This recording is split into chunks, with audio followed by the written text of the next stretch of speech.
create a fire, fuck wow, cannot be too dangerous. Okay, but if let's say we create a fire, how do we actually create a fire right now? Okay, we need a lighter. I don't have a lighter. So is there another way you can light this place on fire? Fire smoker, yeah, no one here is, there's no one here today. So like, yeah, how do I light this place on fire? Quite an interesting proposition. Don't light a kettle on fire or some shit. Okay. Oh, mine is like glass and then like the sound. Actually, I think that has but it has to be dry. Singapore doesn't work because the air is too wet. If it's dry as shit, then maybe we'll. Okay, anyways, let's just start for today. Okay, today we're gonna continue our halogen derivatives. Okay, we are gonna finish up the notes today. Next lesson, one more lesson later, which is on when Wednesday. Yeah, Wednesday. Okay, that one we will finish up our tutorial. Okay, organic chemistry do tutorial, so we dedicate a whole lesson to that.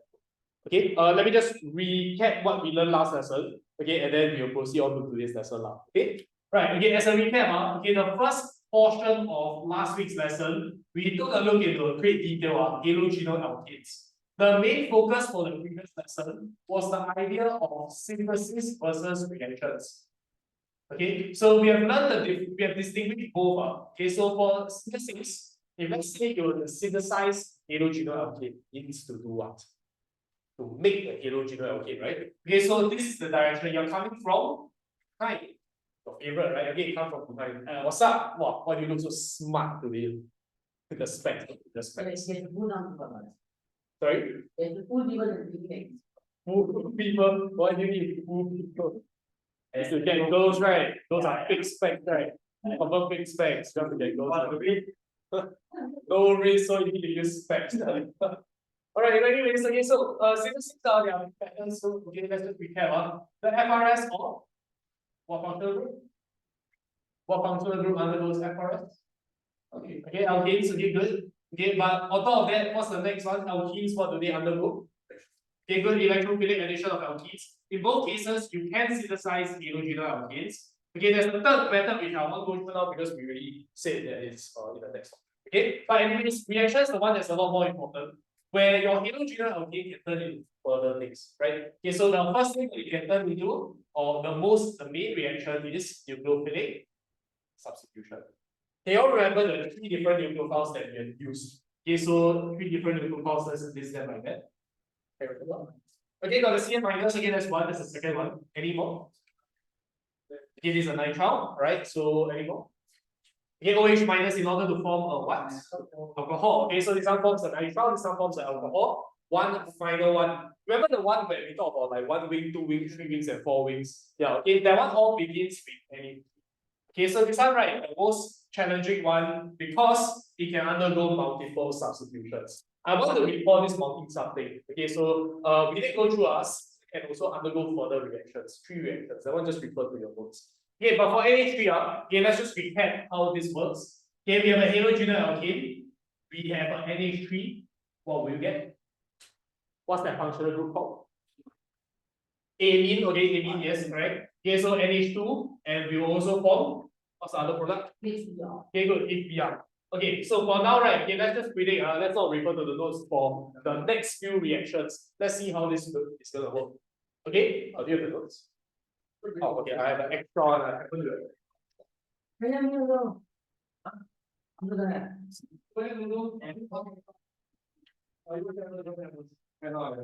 One set.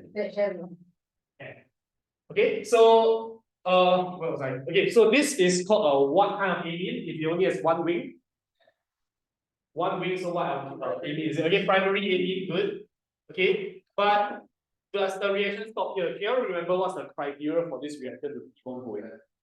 Okay, as long as the nitrogen has a low pair, it can continue. Right? You have delayed response. Okay, so this N here does it have a low pair? Can. So it will react with what? This compound will react with what? Okay, NH3? Nope, it doesn't react with NH3. It reacts with the halogenal alkane. Okay, how does it work, guys? Today we're gonna go into it. So you all must know about this part. The rich attack the poor, or the poor attack the rich? Okay, good. Rich attack poor. In this case, who is rich? NH3. Why? Good. Okay, he has a low pair. Okay, who is poor? Obviously, it must be this guy, right? But can you remember I told you guys which part about this guy is poor? Okay, the carbon that is attached to the PR, right? Okay, there's a partial charge like that. So it allows it to attack like that. So when this happens, right? Okay, then you can see that these two carbons are now attached to the end. You can see the direct attack here. Okay, now of course this bond will break. Okay, this is not the full mechanism. Later we'll look into it. Okay, but anyways, once this is achieved, I can still use the lone pair of this AB to attack that same poor carbon. You can see that. Now, just now some of you all said this one attack the NH3, but can the rich attack the rich? That doesn't happen. Okay, so that's how you know whether who it attacks. Okay, so this primary AB is gonna same thing attack this carbon. I'm not gonna label the partial charges. What will you obtain? What will you get now? 2 degree and Okay, good. A secondary AB. So again, two wings like that with only one HBr. Okay, so this reaction continues. I'm not going to go over the other ones. After secondary AB, you're going to have tertiary AB and finally the quaternary one when there's 4 wings. Okay, quaternary is quaternary. Yeah, quaternary are going to solve. Okay, can any issues? Sorry? what do you call it? Sorry, I can. What do you call it After quaternaries, okay, after quarter is quint. Like quintuple. Right? Then after that is quinternary. Okay, I don't have such thing, but not for this reaction. Then 6 is what? Your favorite, all your favorite, your 40 parts. Sextuple, secternary.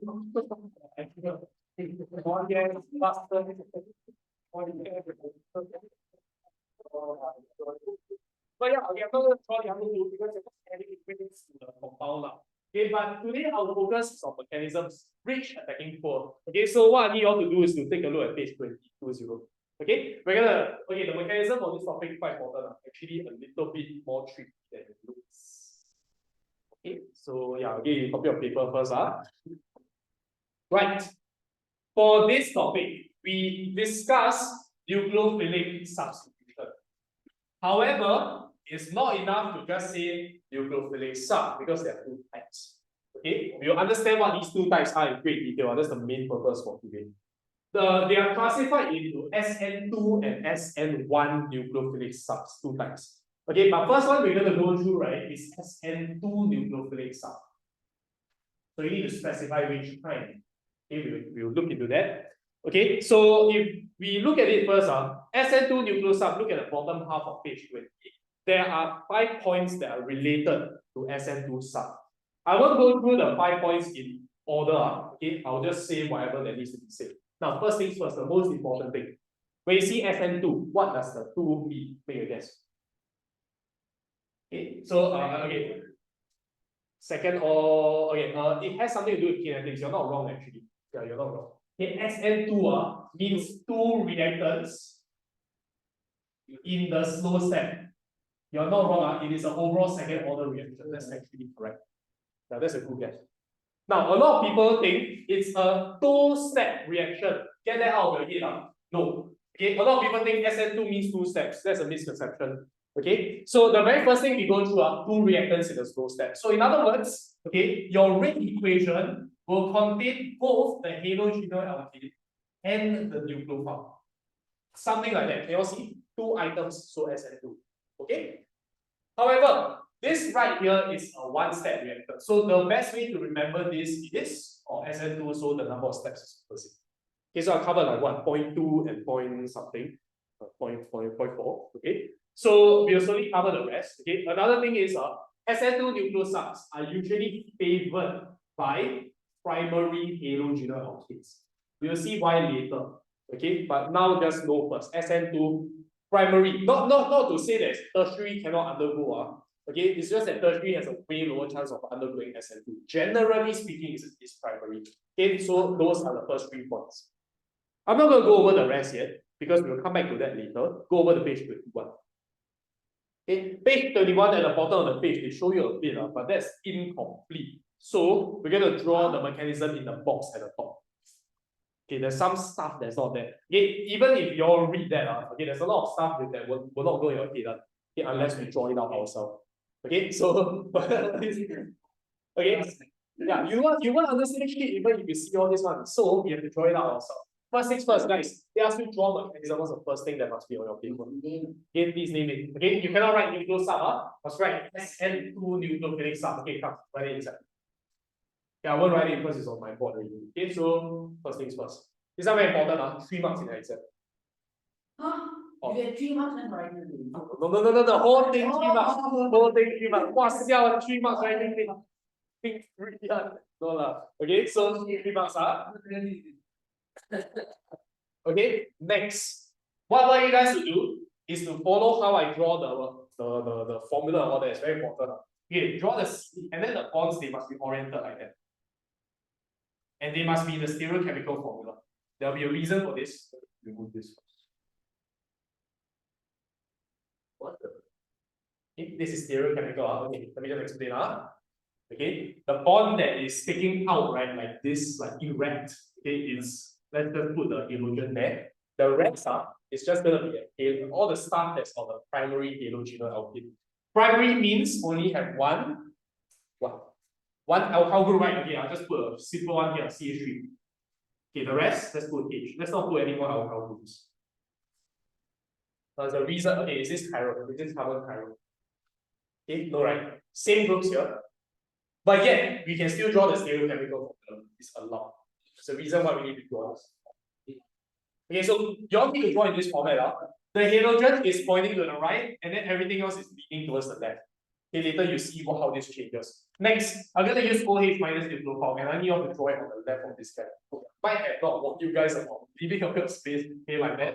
Okay, but OH minus, put the low pair there first. Okay, you must draw it on the left. There's a reason for that, I'll explain later. No plus. Oh no.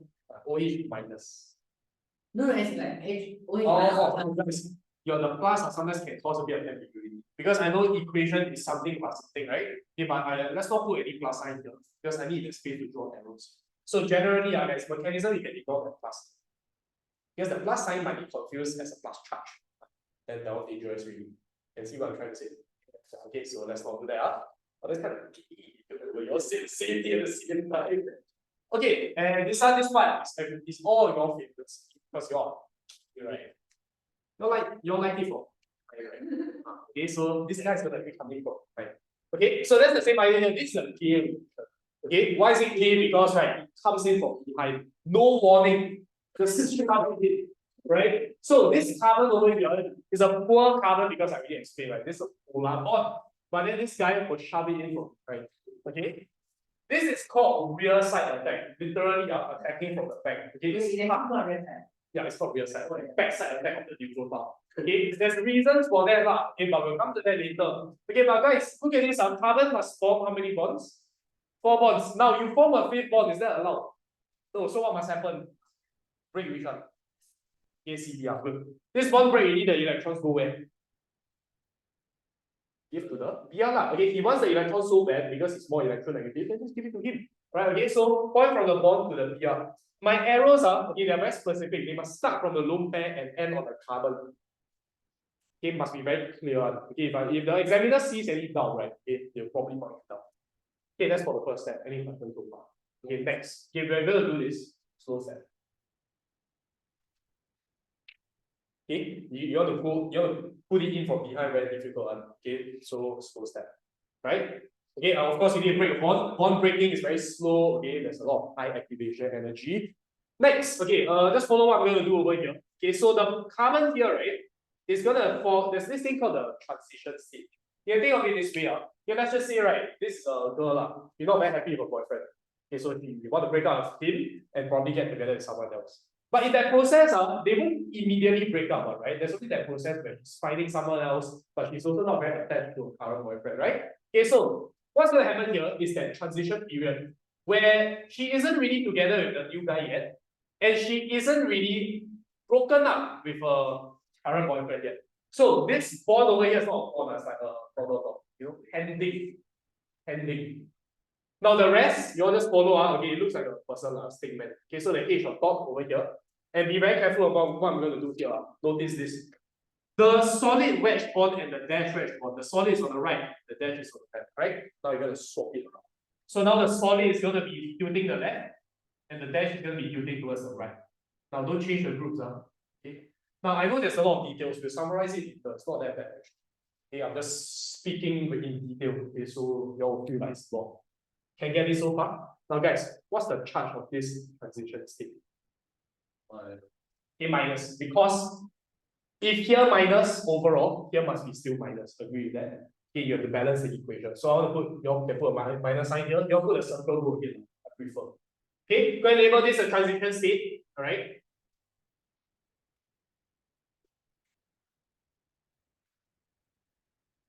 And so far, right? Then we have the last step. Okay, the last step over here, if there's a slow, there will be a fast, obviously. What's gonna happen here is this. Now they will finally get out of this transition period and they're gonna she's actually gonna break up with her current boyfriend and she's actually gonna get together with someone new. Okay, he entered her from women. Yeah, immediately that just happens. So guys, look at this. He's gonna solidify the bond with OH. But now everything is gonna flip towards the right. So you see this so now everything is leaning towards the left, now everything is gonna lean towards the right. So now leaning towards the right, lean towards the right, lean towards the right. It's a mirror of this. Mirror of the first. Okay, flush everything to the right like that. Okay. And then you have BR coming out as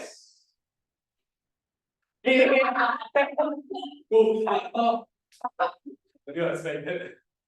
Yeah, still got fun. I didn't hear minus. Got it.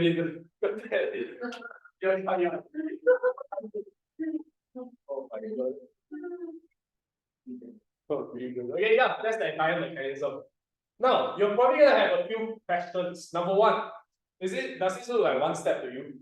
It looks like two steps, okay? Why is it considered one step? It's because I want you to take note, transition state is kind of like not real. Okay, you can't actually obtain this you can't actually like synthesize this compound. It's not actually a compound, it's a theoretical structure. I don't know why the fuck they created this, but you just have to follow it. Okay, a transition state is not exactly real. It only exists for a very short period of time before it actually turns into a final outcome. You still need to draw this transition state on thing. Okay, so which one is like the so-called one? No, this is the one step. Oh, the actuals, what do you mean the one step? Okay, of course, this is all considered as one step. Okay. Why we need to label it slow and fast is because you look at the slow step, there are two items inside, right? That's why we need a slow step to write down our rate equation. Okay, that's the idea. Okay, so that's your mechanism. A few details, so you can flip to the previous page again that I haven't talked about yet. Okay, so if you look at maybe point which one have I not talked about? Point point 2, I just talk about it again. Okay, point 3, I will ignore until the very later parts. Okay, let's take a look at point 5. Okay, guys, you see how the neutral pile attacks from the back. Okay, go and take note of this. This is called the rear side attack of the neutral pile. It is a feature of SN2 nucleosub. Take note. Okay, rear side attack of the neutral pile. And guys, it's because he attacked from behind, right? He attacked from behind. That's why he ended up flipping the whole thing. Does that kind of make sense? Okay, you attack from behind, you push everything in front, flip it. That's why it ends up like that. Okay, so real side attack of the neutral pile will result in this thing called the inversion of stereochemistry. Okay, inversion of stereochemistry. So it just flips lah. That's it. Okay. So that's the fifth property of this thing. So I've gone through 4 already. Okay, we will ignore the 5th one. We'll come back to that later. Right? Okay, but still hindrance. Okay, we'll come back to that later. It's about the obstruction line.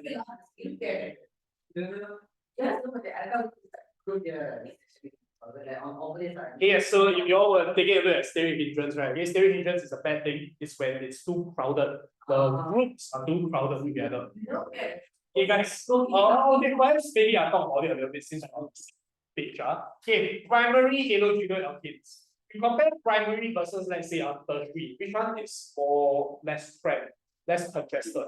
Primary, right? Primary has less alkyl groups. So less alkyl groups have less or more stereo hindrance. Less changes, and that's a good thing. That's why primary tends to favor that. We'll come to that later because the explanation I need to be very careful for you with you. Okay, can? Yeah. Okay, before we move on to like SN1, there's still a few things we need to talk about. But let's look at page 22. Okay, page 22. Okay, we're going to draw this thing called the energy profile diagram. Can you all see that, right? Okay, so the box at the bottom, again, I'm going to ignore that for now. Okay, come, you all remember how an energy profile diagram looks like? It's a line and arrow and line again. Oh, wait, how does it look? Is it like this? Or is it like this? The second one. Okay, good, correct. What's this called? Okay, good. Okay, you all must remember the difference. Yeah, okay, Boltzmann curve. All right, okay, so over here, I think you all remember what's the axis. Okay, y-axis, what is it? Okay, just energy in general. Okay, how about the x-axis? Time.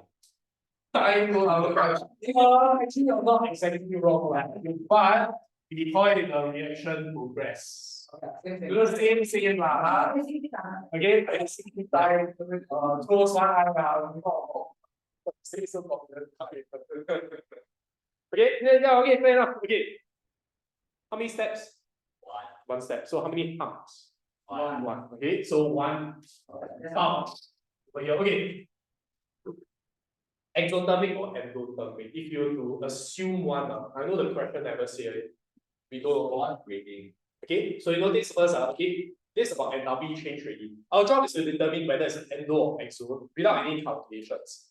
Okay, how do we find the enthalpy change? Bonds broken at form. What's the formula here? One, I think it's Bond minus one. Opposite. Bonds broken. Testing. That's like that's what old ass teacher used to say. Only boomer teachers use. Oh, right.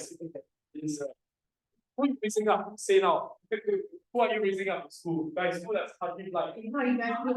Wow, other JC. Wow, finding the pastures. Who? Which school? ACJC. Huh? SAG. yeah. SA not bad. Okay, not bad. So, So 5 years, what you are, so now I'm doing how? why RJ cannot? I'm not. You got an electronic guy.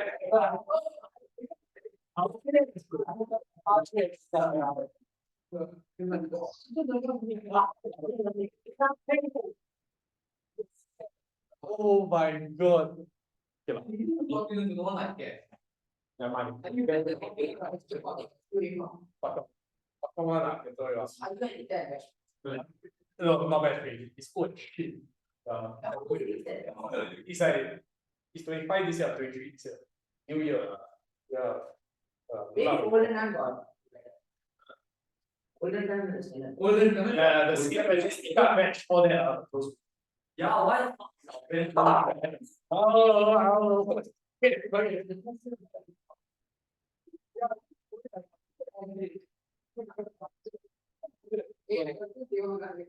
Oh, you're on the jungle goes on that one.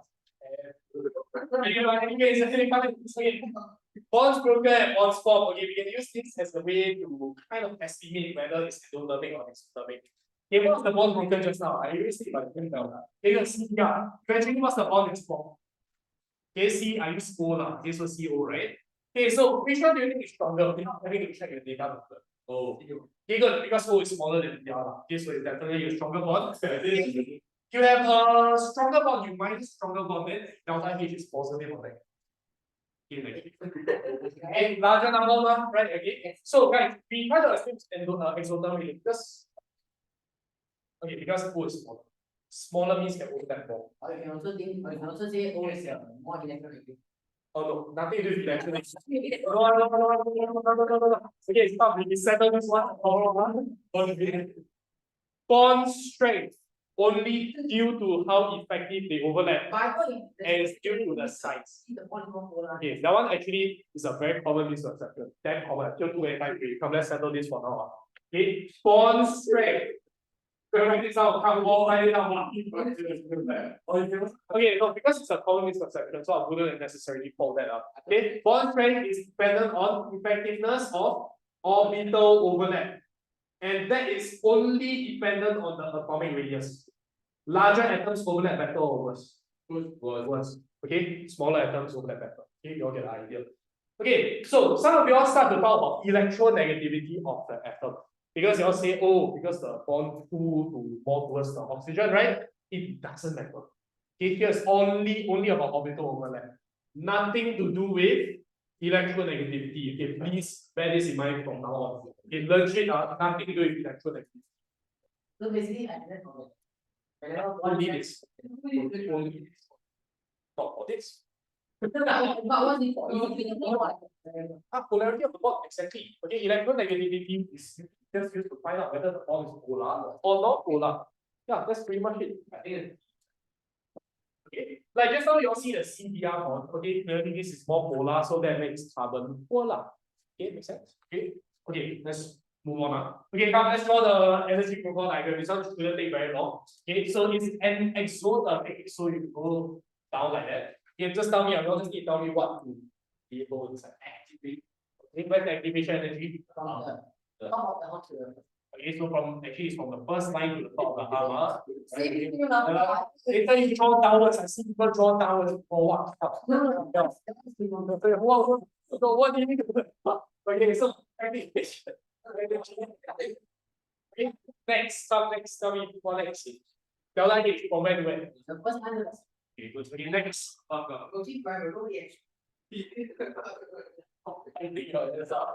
Okay, what else? No. Here much label stuff. Okay, reactors and products. Okay, this one we just keep it short. Okay, so VR and OH, something like that. And then here is just OH and yeah. Okay, but guys, at the top of the hammer, at the tip, okay, we need to put something. Okay, we need to put something there. Guys, do you now remember the mechanism? What was in the middle? Because the tip is also kind of in the middle, right? Okay, good. The transition state. Exactly. Okay, you don't need to draw it out, just label transition state. Okay, later when we draw the other profile diagram, I'll elaborate more on this. Right now, just copy first. Later I'll explain. Okay? All the values are here to have, so just go and label it exactly. At the very tip of the mountain, yes. At the very tip. Right, okay, so that's for SN2 nucleoside. We will do kind of the same thing for SN1. Oh, okay, let's draw it here. Okay, so far, right. Okay, yeah, I don't know why it's all like Yeah, I look like yeah, I probably noted there before. Yeah. Okay.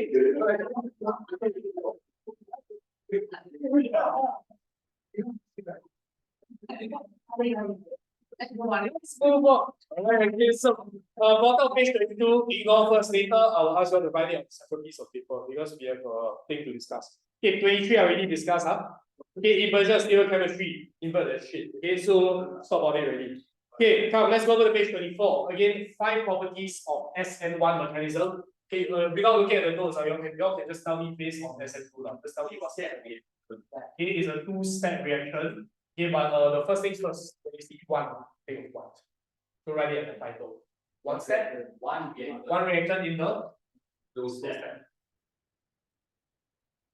Okay, and just look at the rate equation. I want you guys to just tell me what is not there. Okay, so rate A equals to just this. no. Okay, it's not okay, good. It's not just about no nucleophile. I want you all to take note of this very, very carefully. What does it actually mean? If you add more nucleophile, is it going to be faster?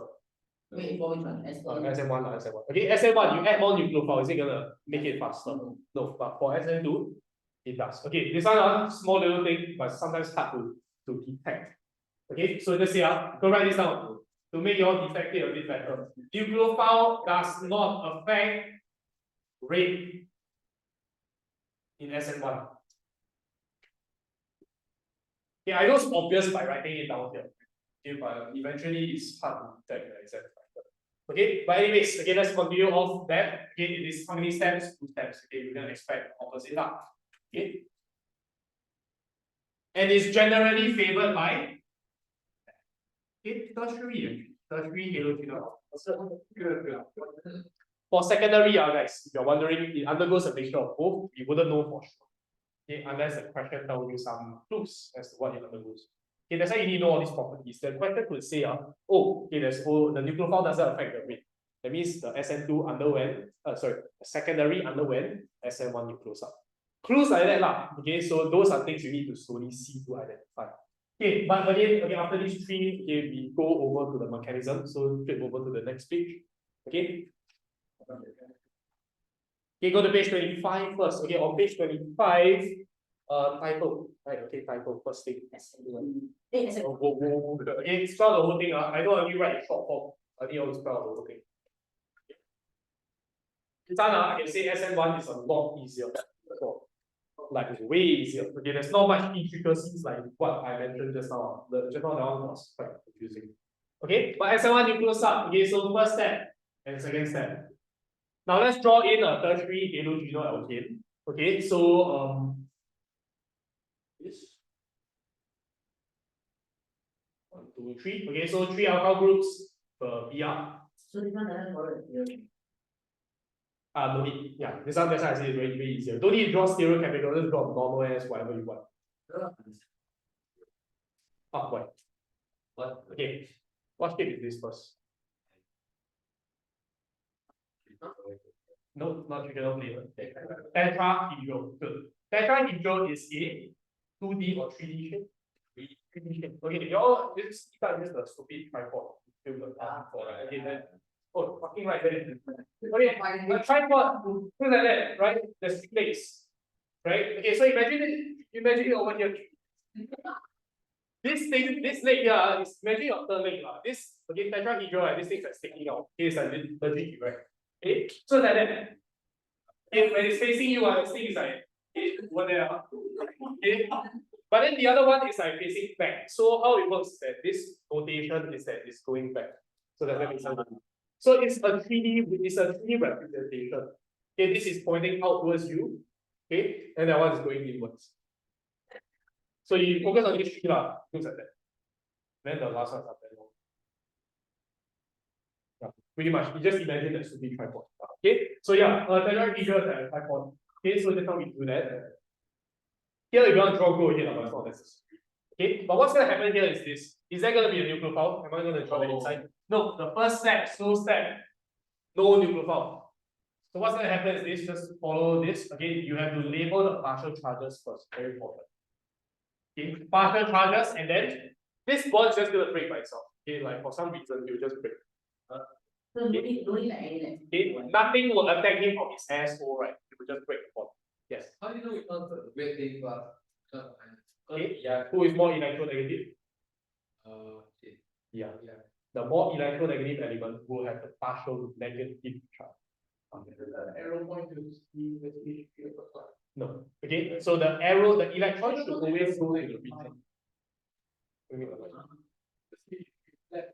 Oh, this one? Yeah. Why?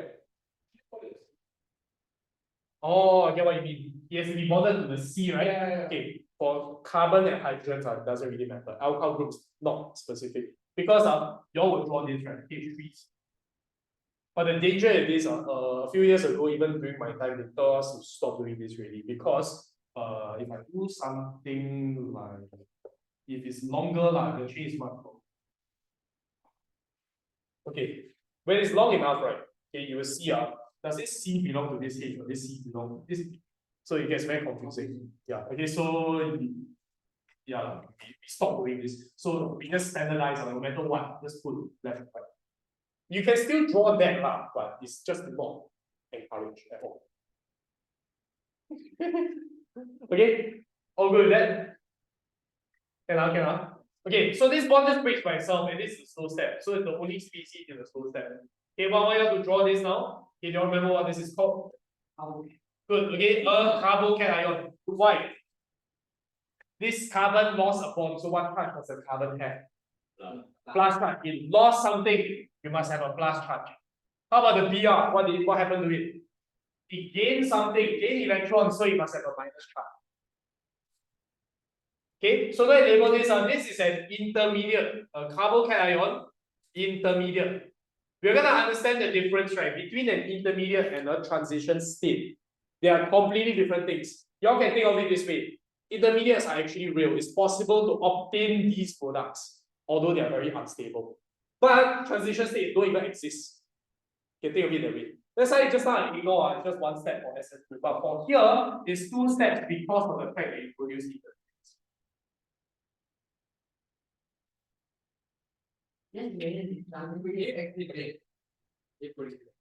It's possible to get that physically in real life. But this one is a theoretical structure that doesn't actually exist. So it's not possible to exist. Yes, yes. It's imaginary, this is real. Okay, so it says imaginary, we just treat it as one smooth step. Okay, this is real, so we break the two steps apart. Okay, then the next one, then what happens? Okay, what do you think is going to affect the carbon? Okay, what's going to affect the carbon of the something rich or something. Okay, the new profile which is rich. Okay, so over here, guys, OH minus, or draw one. Can I just draw an arrow to the point? No. But draw one first. Lone pair must be shown good, and then you attack the. Can I attack the positive charge? No. Go on. Okay, guys, that's why I put the C and I put the arrow at the positive charge on the opposite side, so it's more accurate. Okay, because are you forming bonds with a plus charge or are you forming bonds with a carbon atom? Okay, so you have to always keep in mind, arrows, they are not fun. Arrows represent the movement of electrons. So electrons form bonds with atoms, not with plus charges. That's why never affect charges. Okay, next, okay, so here's obviously a fast step. You can don't label fast, but you must label slow. Okay, then you can get this.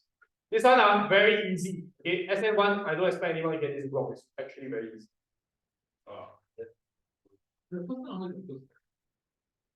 Not always. Okay, why is this slow step? Why is the first one the slow step?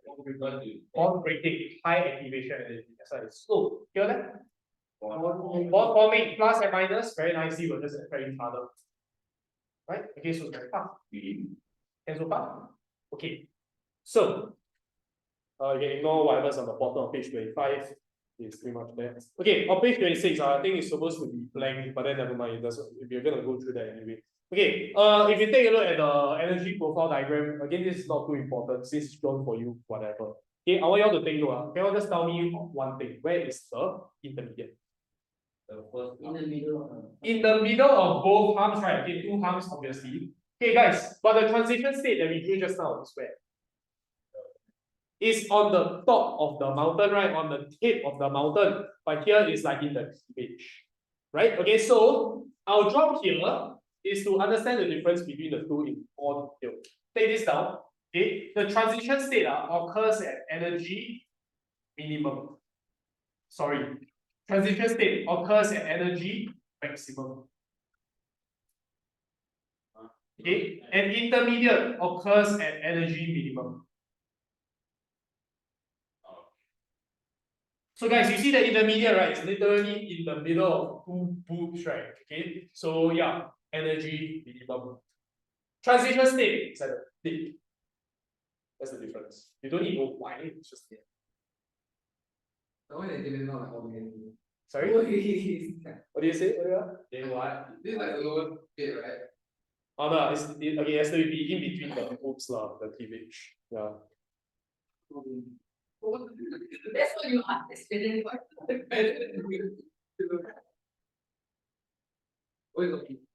Is it possible by some register? Possible. Very rare. It's very rare for three steps to occur successfully. Yeah, it's not very possible. Yeah. Okay, any questions? Okay, you can ignore the bottom of page 26 also. Okay, but we're gonna go through another thing. So turn over to page 27. Okay, and 27, right? There's a big fat box there. But above the empty box, right? Every time above the box, the explanation is very important. It's what you need to explain. Now the box there, just take note, you don't need to draw this in exam. Okay, As in like whatever we draw that, they want. whatever you guys are going to draw in the box in page 27 will not be assessed. But the reason why we want you to draw so that you can really understand how this works. So you'll follow what I'm going to do first. Okay. Okay, so anyways, draw this species outward.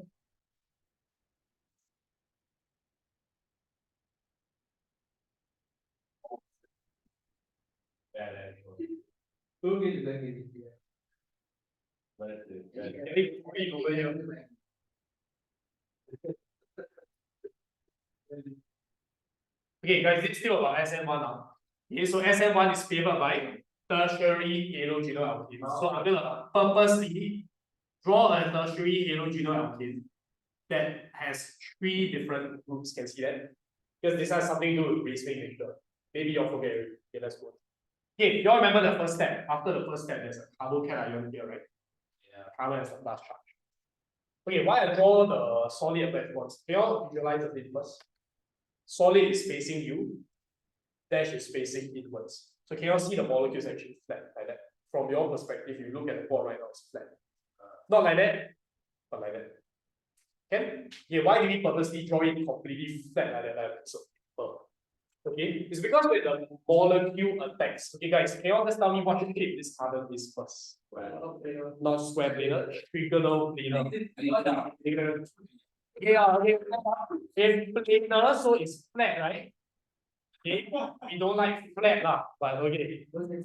Anyways, now that it's flat, okay, you can see this the nucleophile, okay, you can just attack from the top, right? But you can also attack from the bottom. What are the chances of each happening? 50-50. Okay, why is it equal chances and equal? Okay, why is it equal chances? It's because it's totally flat. Again, it's flat, right? There's nothing is stopping you from attacking from the bottom or the top. Okay, so what is going to happen is this: attack from the top, attack from the bottom. Chances of happening 50-50. And guys, because of that, how many products are you going to get? And each product, what's the proportion of each product? 1:1, because it's the same odds, right? Why do we get? Yeah, I know the same thing, right? But the orientation will be different. So it's 2 different products. They are enantiomers of each other. Okay, let's not use 2 different products, huh? Okay, let's phrase it again. They are isomers of each other, specifically optical isomers. Okay, that's why this part is not examinable because it's hard to visualize. But just trust it's 2 different products. Okay, we will see. Maybe you can see one right now. Okay, luckily you all are not assess this. It's not a little bit hard to, a bit troublesome to draw. Okay, when you attack from the top and from the bottom. Okay, take a look. Okay, so when you attack from the top, right? I want you all to notice something. Everything is going to get flushed to the bottom. So attach to the top, everything push to the bottom. So push to the bottom, push to the bottom, push to the bottom. Okay, now why did I purposely draw 4 different groups? So that the product will be 4 different groups. Okay, so it's a chiral carbon. Okay, over here, try to attach this to your carbon. Over here, the nearest carbon, CH2. That's one enantiomer. The other enantiomer, when you attach from the bottom, everything is going to get flushed towards the top. Okay, so let's draw here first.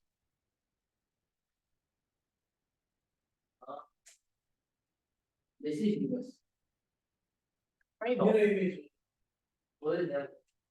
Okay, yeah, it is slightly confusing to see our data. Okay, but guys, that's why you all are lucky. Thankfully, they don't assess this shit. Your job is just to trust that there are 2 different products, okay, 2 different enantiomers, and the proportion of each is just 1:1.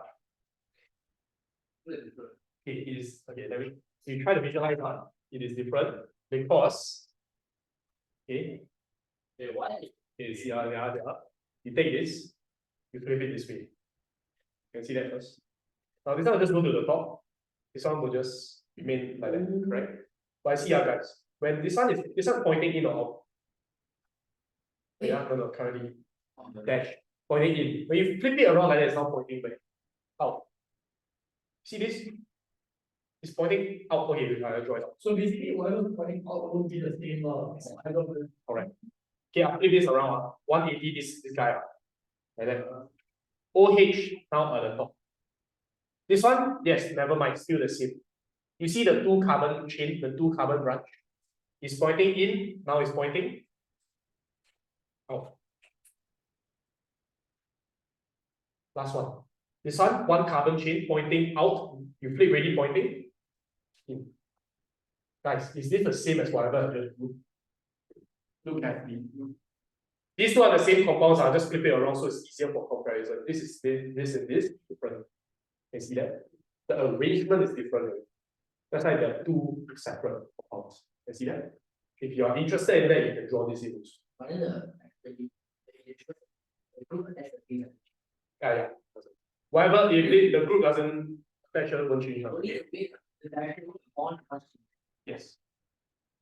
Okay, again, that's why luckily you don't have to visualize this shit in Excel, you don't have to draw this out. Okay, you just need to know there are two enantiomers, each in equal proportions. Guys, what do you call this mixture? Racemic. Okay, what's the definition of racemic mixture again? A racemic mixture. Okay, so what's racemic mixture in the first place? Okay. So it's equal proportions. Mix of equal proportions of two enantiomers, which is what's happening over here. Guys, what's the property of an enantiomer? It can only do one thing, if not, it's then useless. Rotate one. Rotate. 180. Nope, not 180.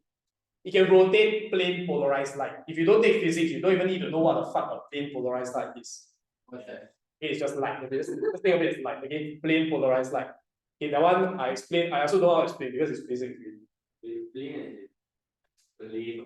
Okay. Yeah. Oh. No. Okay. What I'm trying to say is this. Okay. You do not, as a chemistry student, you don't even know what plane polarized light is. Just need to write the sentence out. Thankfully, lah. Okay. But just think of it this way: light is a wave according to physics. Okay. So when light can rotate for some reason. Okay, guys. Yes. Enantiomers can rotate plane polarized light. Guys, they are both related to each other. One enantiomer rotate in the clockwise direction, the other will rotate in the anti-clockwise. That's the relationship between enantiomers. Okay, but they rotate by the same extent, same amounts. So if one guy rotates by positive 50 degrees, the other one will be minus. Yes, guys, so if they are equal in proportion, we put both of them together. Overall, what's the rotation? Zero, right? So that's why a racing mixture, because they have equal proportions, and two enantiomers rotate by the same extent and opposite directions. So they are, there's no overall, No net rotation of plane polarized. No, but we have to do this explanation, or we just take this. Okay, I'll tell you guys why you need to write.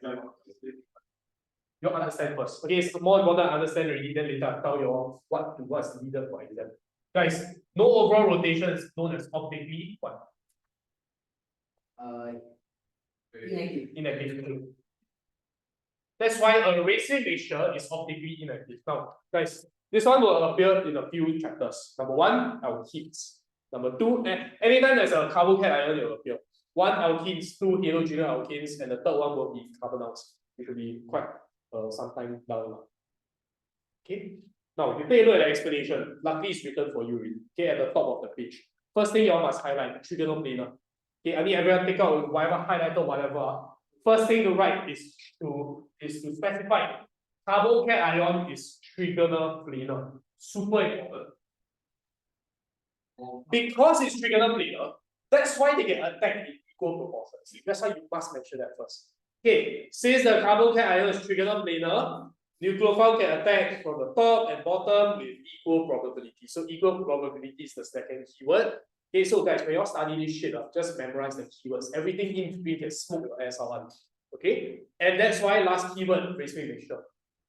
Okay, don't need to write what equal amounts or whatever. Just highlight racing mixture and you write it in exam settle already. Okay, so that's the explanation, right? It's the only thing you need to write. So guys, sometimes the question they ask is this. Is this chiral? Yes. But how come it still doesn't rotate plane polarized light? Come answer the question. Basically, Okay. even though it's chiral, why? The product is chiral, but yet it doesn't rotate plane polarized like one. Because you actually form a racing mixture. I see that. It's not just one dude, it's two dudes cancelling each other out. Right? Okay? That's pretty gay. Right? Okay, so what are the keywords again? How will you answer this question? Just tell me the keywords. Number one, what do you say? No, before that. It starts off because it's all the carbon is trigonal planar. Next. Okay, attack from the top, bottom, if you go for blah blah blah. Next, last, you guys sign your everything. Okay, get the order right, huh? Okay. After that, you're gonna say how to go over. Okay, they come over. Usually it's on 1 mark. 1 mark cycle. Okay, can so that's just for you to recap, huh? Okay, and that's why that's like the fifth. Just now, guys, SN2, what happened to the stereochemistry? Inversion of stereochemistry. This is what happened to the stereochemistry. Okay, racing mixture. That's the difference. Later we'll do a quick summary of all the differences. Okay? Okay, still have quite a bit of stuff to do before we end off this mechanism drawing part. Go over the page 28. Now I know they're gonna print that shit over there. Okay, but I want you all to draw this yourself. Okay, so I'm gonna take some paper. I need you all to draw the mechanism yourself. Before I even complete the mechanism, okay, so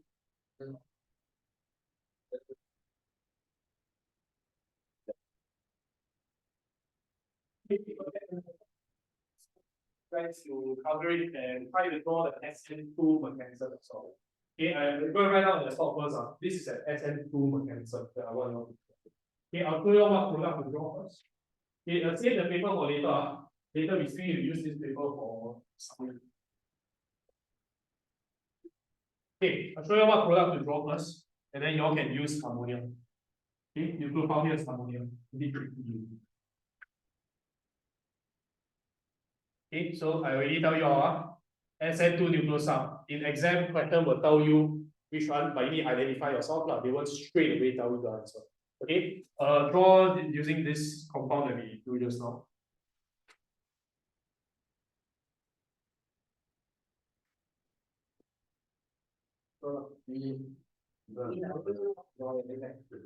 Okay, ammonia. Start using this compound and use ammonia as the nucleophile. Okay.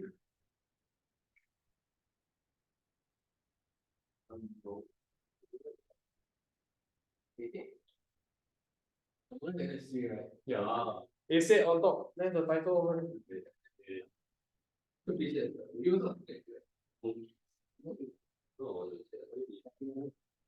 there. Exactly.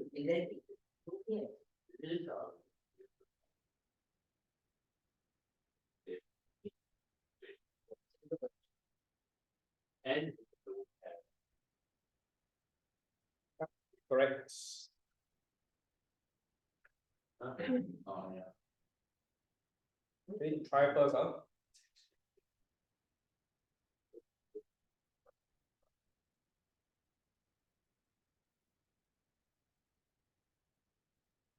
Just now, right? He said like go hit something left, right? Let's shove it from behind. Oh fuck. Just now use OH first, that's OH minus nucleophile, but now I'm using a different nucleophile, which is OH. Yeah, SN2, that's shoving it from behind. So you must follow that. Follow the rules that we mentioned just now. Okay, it's all just apply the same thing. You must know how to transfer it over.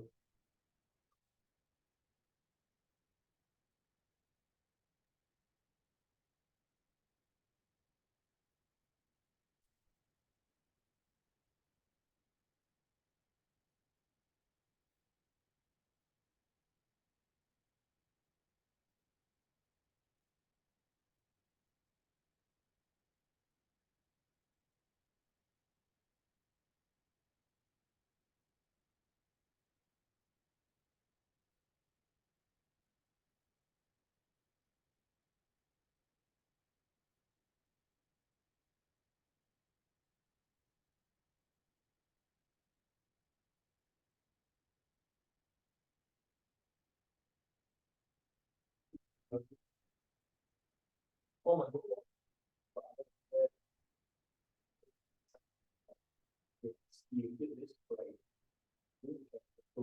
Then how many more?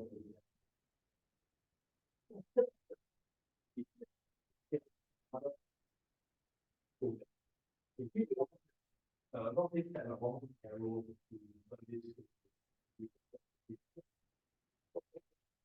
some arrows in that one 55.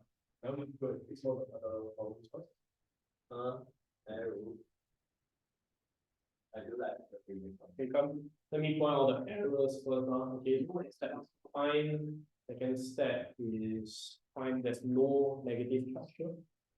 When you figure out why, and now N has 4 bonds. So this is not the end of the relation yet. We'll go through this together. N has 4. Right now N has 4 bonds, and that's not allowed.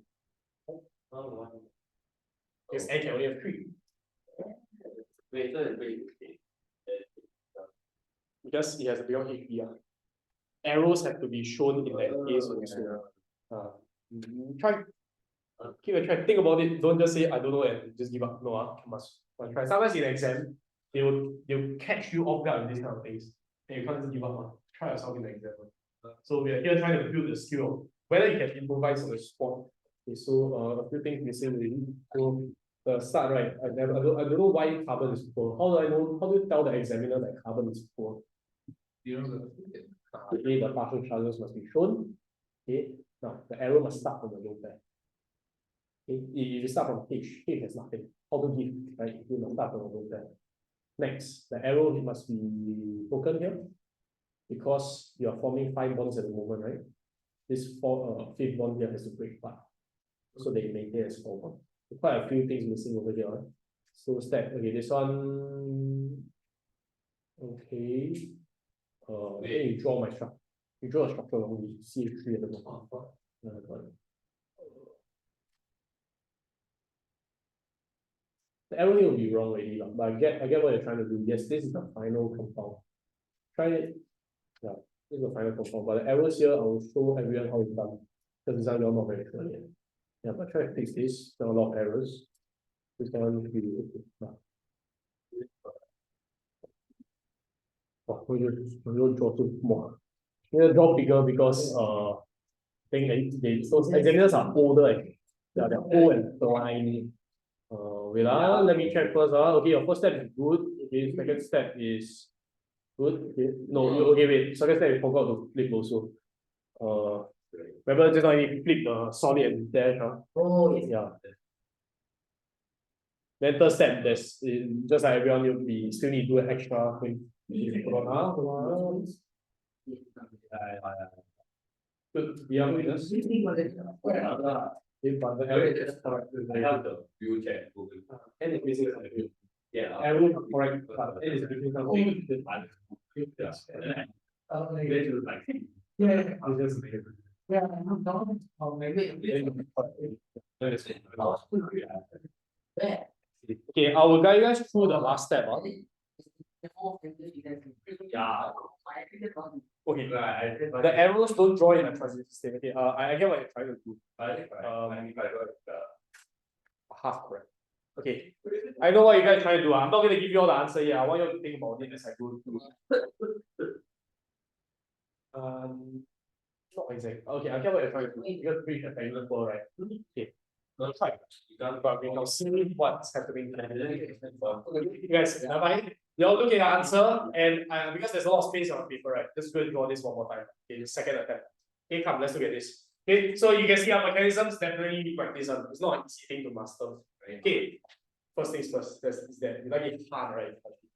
Because okay, so MC draw it at the back because rear side attack, right? So first things first.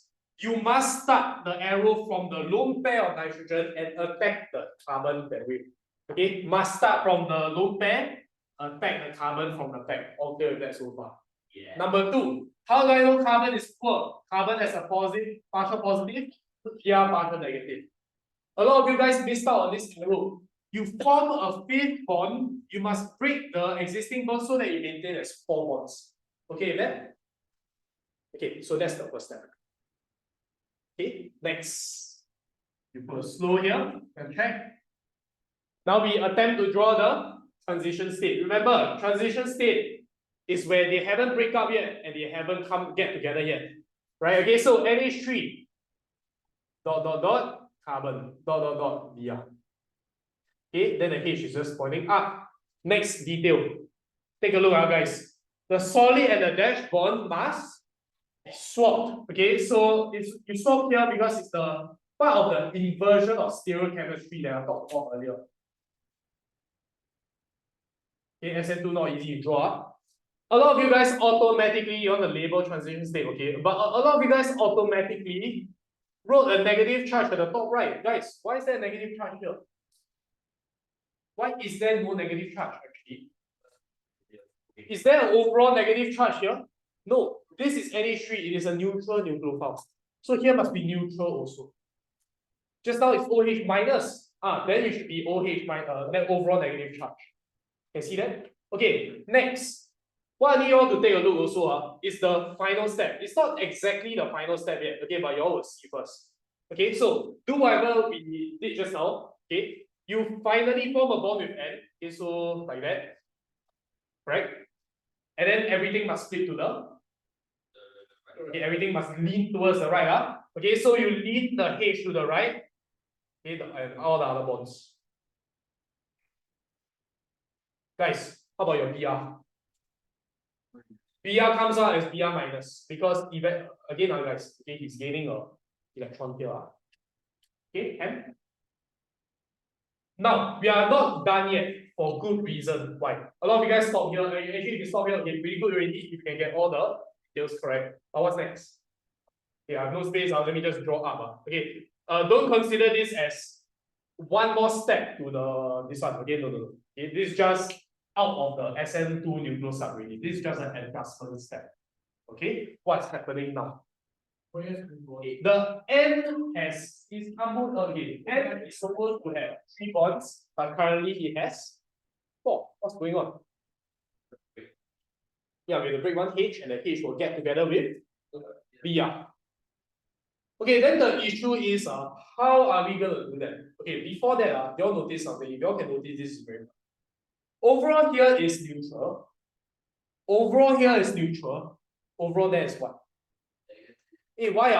How come there's one negative charge here? Am I wrong? Is it not Br minus? You gain, okay, it is Br minus, then why the hell is it an overall negative charge? It doesn't make any sense. If this is negative charge, this compound must have a what? Where is the positive charge? Carbon, no. Carbon has 4 bonds settled. It's the H. It's the N. Oh, yeah. Partly it's because he has 4, but the more important reason is this. If you have a plus charge, it means you are rich or poor. Why is he poor? Guys, can you look at this? What's he doing over here? He's giving shit away, right? Okay, if you give your money away, of course you're poor. Then how come just now, for OH minus, you give away already, but then it becomes neutral at the end of the day. It's neutral. Guys, minus means you have extra, right? You give away the extra, now you become back to normal. That's why you have no charge over there. But here, he just nice have enough, but you give it away. So now he's now at a loss. He has lost after he's poor. Okay, what's see that? Okay, there's a difference between a negatively charged nucleophile and a neutral nucleophile. That's the reason why we have to go through this right now. Okay, let's try to fix this. Okay, good. There's a plus, there's a minus. Okay, it's neutral. Okay, but somehow we need to fix it. Let's draw the final compound first. It's NH2.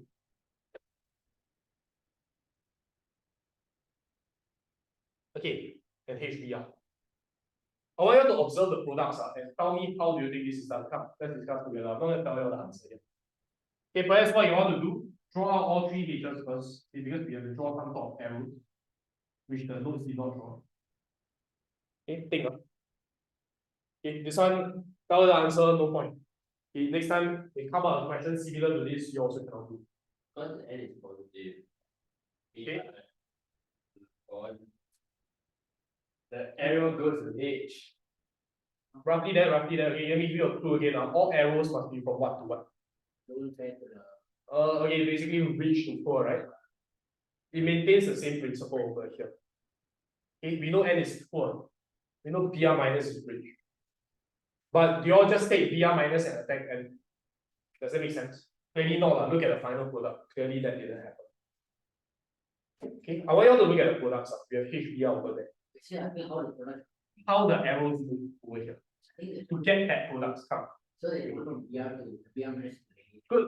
Your CHBR. So no H, the BR minus must affect a H. H. So HHs. Okay. One of them. As long as the one attached to N, because we need carry of one H. So observe the products. Okay, so what's happening over here? BR minus, can I just draw an arrow like that? Oh, you need the. What's missing? Yeah. Nope. No, it's the. Arrows represent the movement of electrons, and I need to see a lone pair. Okay, the next thing that you just know what you just said, partial charge on H.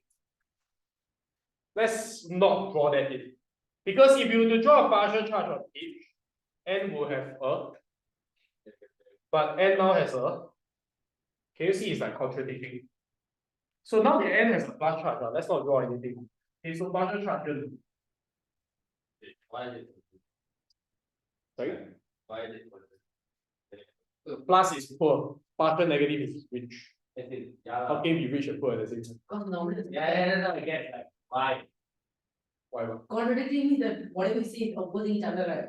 We can go. Okay, what do you mean by that? What do you mean by that?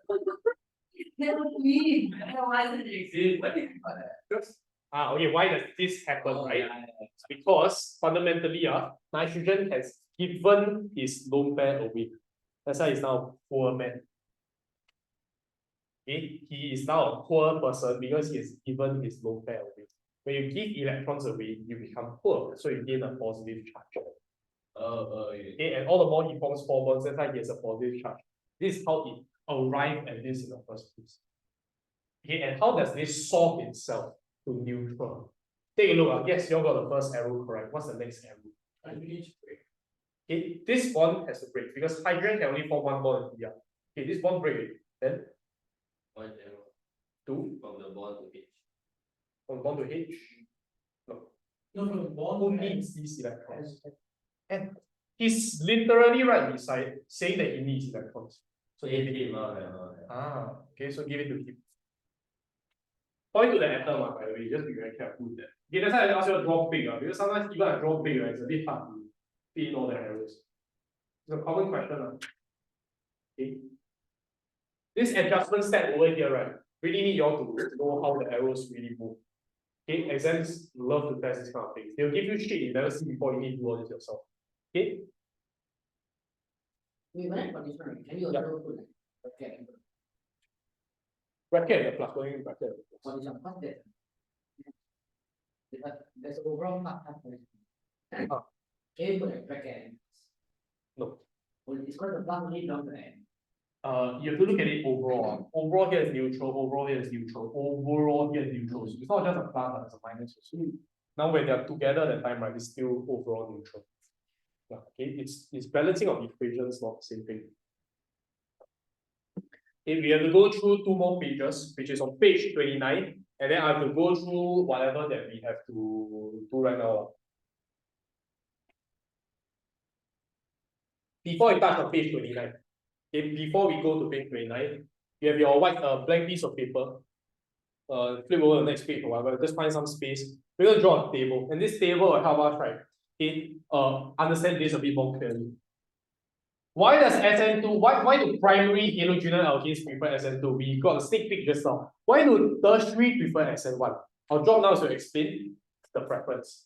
Okay, so you can label this segment here as preference towards SN1 or SN2. Preference towards SN1 or SN2 nucleoside.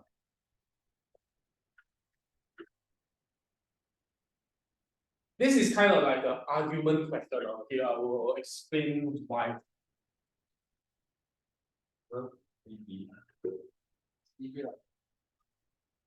What? Oh, okay, fair enough. Well, I don't need to explain so much. Okay, I just want you guys to copy down this format of answering, format of writing this We're gonna draw a big ass table here. Don't need to be so big, but as long as you have enough space.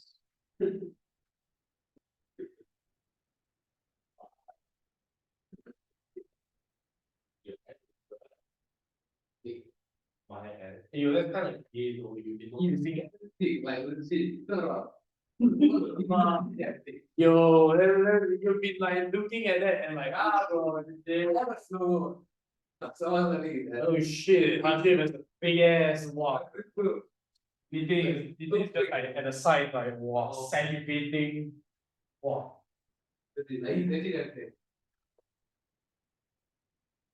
What's he supposed to do with that?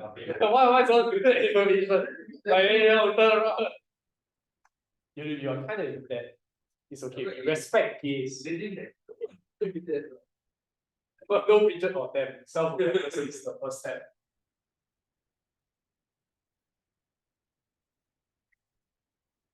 Get some RG related stuff. Some for them features. Yeah, See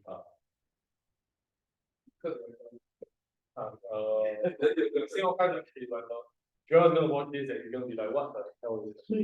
you're not gonna want half of it. You're gonna get to this. Why? It's like just watch it. No, but if I can do that, I would have watched lectures and I wouldn't even be there. But lectures is lectures, a one-way thing. This one at least is a two-way thing. At least I'm still asking questions. You can answer it. Oh yeah, but no, like It's lecture and lecture already. recording is not that. Not exactly lah. I feel like can. I feel like it's possible. Even though I also can't really concentrate, but I feel like lecture. I mean, class do that. Of course, in class it's always better. That's why I always say best is come for lessons. Yeah, I know like this week because CNY all that and makeup and all that is very difficult. Yeah, but we try to minimize online lessons. Okay, but I think it's not as bad as if you are attending the lesson online. Yeah. That's not that bad. So you can still ask questions. Okay, recording. Okay, sometimes really you guys are too busy in school. You have so many things. Yeah, a bit no choice. Like the other day, if I can get myself to watch the video, like it's just a Yeah, inertia lah. This the Wednesday who cannot make it. I think it's you, right? Yeah, you said you have some. Yeah. You sure that one is important? This is way more important. Because you said right? Yeah, yeah, because I thought you about this meeting but that's why I say counselor really not worth it. It's really not worth it. It's more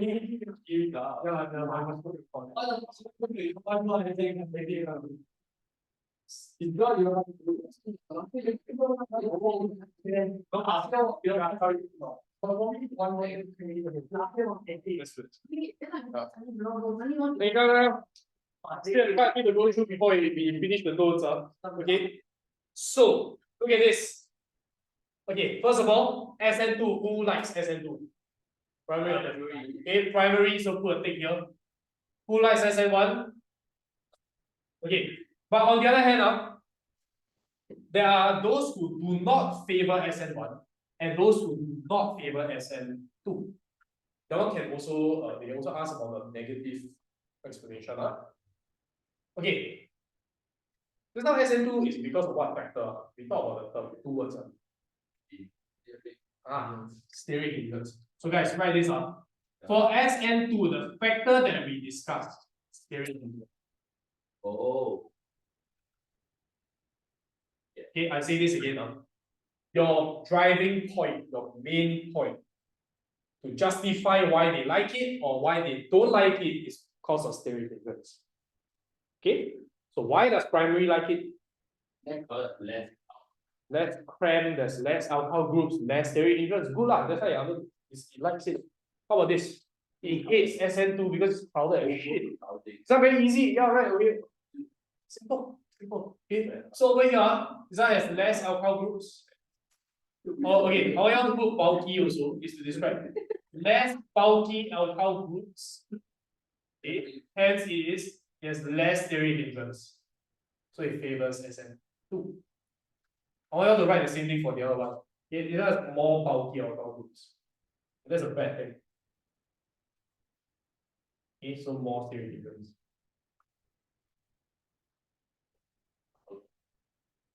Not very simple. But we have to look at SM1, that will be more important. Example, look at is whether you congested or not congested. Finish. Yeah. Next one. You don't know computers. I think pretty cool. Yeah. Need a fucking time, bro. Yeah, we take a short break so okay. Today's lesson is a little bit more content heavy. Okay, usually the second lesson of Halogen, right? A bit no time to break up. We just try to bear with me out. Okay, that's what I'm going to go through. Okay, so next factor for SM1. We're going to look at the stability of carbocations. The carbocation intermediate. Guys, do you prefer something that's more stable or less stable? Okay, good. More stable means more favored to undergo SM1. Okay, so now, before that, I want you to convert a space on your paper. Go and draw in the carbocation of both a primary and a tertiary. Yeah, primary carbocation and tertiary carbocation. Is it the helium thing? Okay, no, yeah, I'll just very simply draw this. How many bonds does a carbocation have, the carbon? Is it 4? No, carbocation only have 3, remember? Look something like that. Okay, primary carbocation, what's the difference between that and the tertiary? The Primary only has one alkyl group, so the other two is I'll just put H, then it has 3 alkyl groups. Guys, remember, alkyl groups have this special effect. What can they do? What can alkyl groups do? make it stable. How do you describe alkyl groups? You're not wrong. Electron donating. Remember, alkyl groups can donate electrons. Okay, I want you to imagine this. You are the carbon in the middle. Are you rich or poor at the moment? Poor. So imagine this, you have no pictures, that's why you are very desperate, right? Okay, you have no pictures, you obviously feel very deprived. Now, imagine this, a girl starts giving you attention. Good, right? Sure, right? A girl starts giving you attention, or will you prefer 3 girls start giving you attention? Which one better? 3 lah, right? So which one better? Who more happy? Who end up less deprived? 3 lah. From your audience. Yeah, let's answer.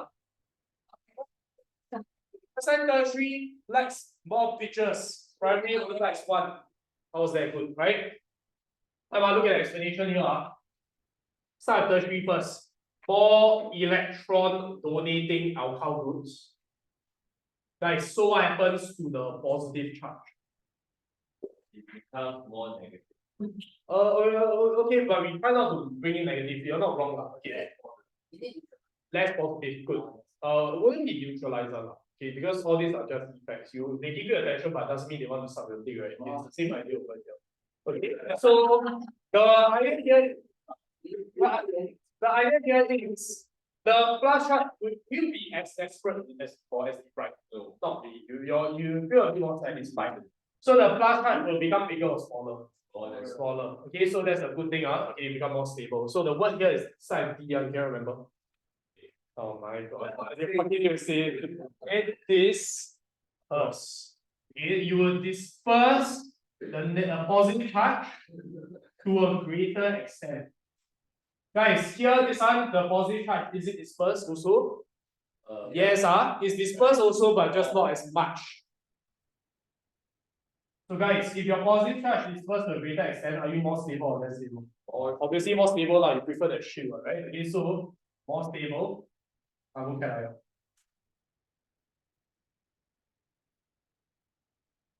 The other one you just write the opposite. So less electron donating alkyl groups. Oh yeah, sure. Your class start already. Right. Okay, so you disperse the positive charge to a smaller extent. And finally, less stable carbocation. So that's why you don't prefer, they don't like the SN SN1. So the girl get ready or not? Yeah. Oh, you're together already lah. Yeah. Oh, yeah, I thought you trying to get. Fuck, I thought you trying to get the girl still. That's so horny. Get ready, still so horny. This guy, how long already? How long already? How long already? Before. Oh, okay. Oh. How you get to know her in the first place? I don't know. Yes.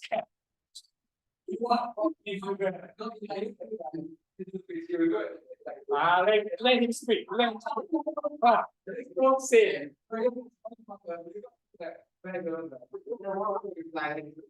Wow. You know what do that? I see that. Something.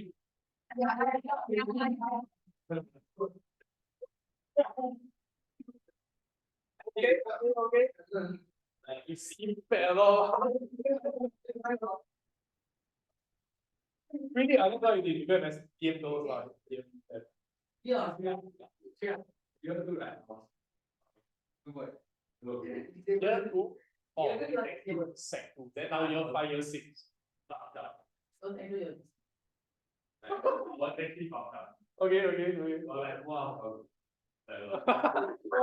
Okay. Learning. Wow, not bad. Go risk. Okay, can I understand this? We will not technically done it with it yet because let me ask you a question. Let's see this. Okay, you can find this question somewhere lah.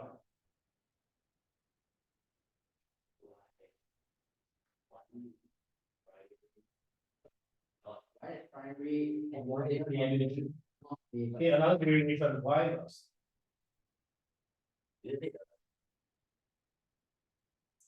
Try to go through. Okay, so guys, look at the first sentence.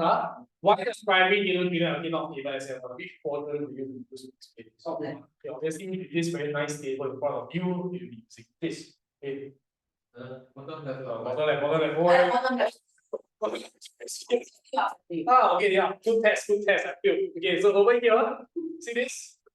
Okay, but can I just say, primary halogen alkane doesn't favor SN1 because it favors SN2 instead.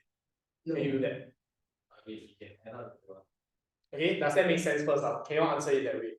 No, Okay, are you answering the 10 question? No. Okay, so it's like saying, why do I not like? Oh, it's because I prefer tea instead. Fuck off, answer the question, right? Okay, I don't like coffee because it tastes like shit. Okay, that's the correct answer. So you see the idea here? It doesn't make a lot of sense because a lot of people will tell me, oh, it's because it prefers SN2. Then you all talk about steric hindrance. No, if to avoid this problem entirely, I need you all to take note. If the question mentions SN1, guys, what do you argue? Instantly. Printed right there. SN1. You talk about stability of carbocation. Don't talk about anything else. Don't even mention steric hindrance your answer. If not, you'll mark you wrong. Oh. Number 2, look at the second question. You see the big fat SN2 over there. What is it? What do you explain? Okay, steric hindrance only. Okay. Why you got fat shaming to the next level? Okay, can you see that? Tertiary halogen alkane doesn't favor SN2 because it has very much steric hindrance. Like that, if you all follow this, you will never answer the wrong way. Okay? Take note. Okay, good. So go write down these 2 questions and write down. Okay. We'll do a quick summary, then we'll take a short break. Okay, this mechanism thing, must study. Legit take a lot of time.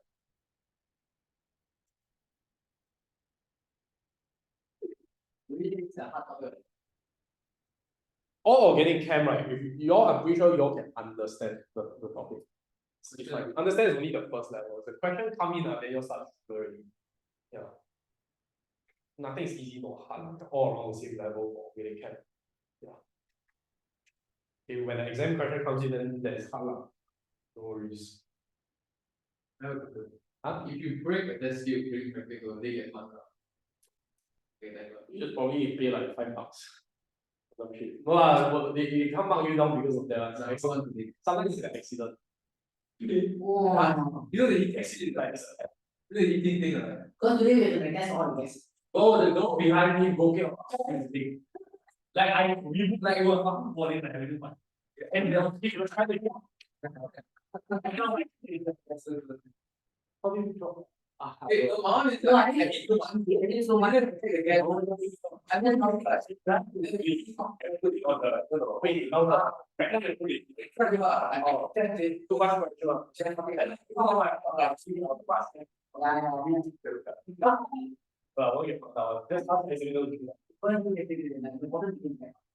know. No, because the last time we did strongly, I think all that right now. Okay, to be fair, they did ask you. They are. They. You guys very fast out there, 29, page 29. Hey guys, page 29, I'm not gonna write anything on the board. I just want you all to fill it out yourself. Come. Hey. Oh, what? It's not you. Okay, guys, fill it up together. First one, rate equation. SM1, what's the rate equation? Go write it out. Rate I think the one zero. Okay, go write out both rate equations. Okay, don't just write K, must write rate equals K times whatever.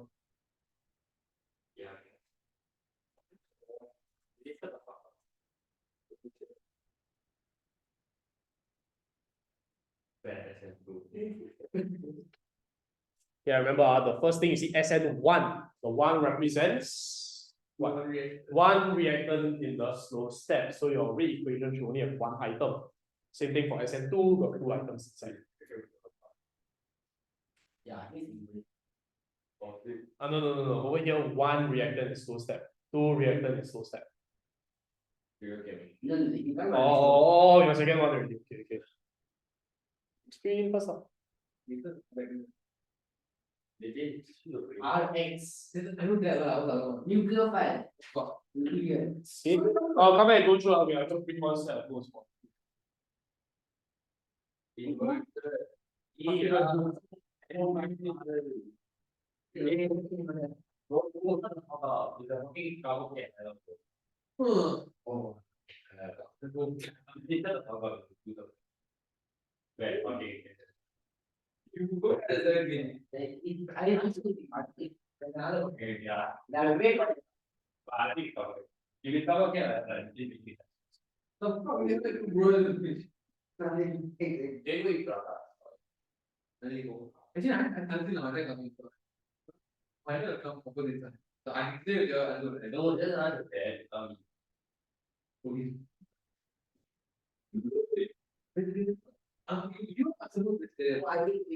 My mother said, "Here, that's all."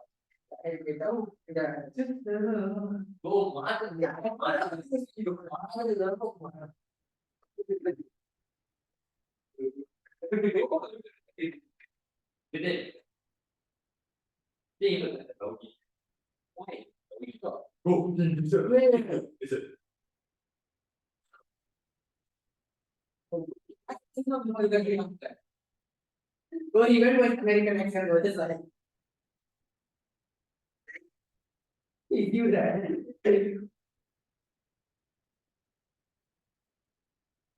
But this is that. Oh, okay, there's one point here wrong. It's still yes. Well, he actually wait, he got his story, right? No,